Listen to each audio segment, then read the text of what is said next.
મહત્વના સમાચાર જે હાલમાં સામે આવી રહ્યા છે।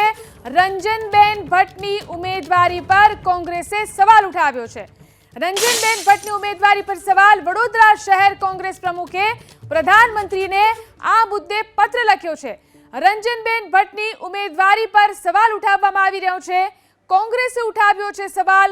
રંજનબેન ભટ્ટની ઉમેદવારી પર આ અંગે વડોદરા શહેર કોંગ્રેસ પ્રમુખે પ્રધાનમંત્રીને પત્ર પણ લખ્યો છે। પત્ર લખ્યો છે એટલા માટે પત્ર લખ્યો છે કારણ કે 2014ની ચૂંટણીમાં દેશના પ્રધાનમંત્રી વડોદરાના ઉમેદવાર હતા અને આ વડોદરાની પ્રજાએ વિશ્વાસ મૂકીને ખોબે ખોભરીને વોટ આપ્યા, પરંતુ એ પ્રજા સાથે વિશ્વાસઘાત થયો હોય એવું લાગે છે। કારણ કે જે સાંસદ હતા એમને 10 વર્ષમાં એવી કોઈ પ્રજાને દેખાય નરી આંખે આપણે જોઈ શકીએ એવી કામગીરી તો કરી નથી।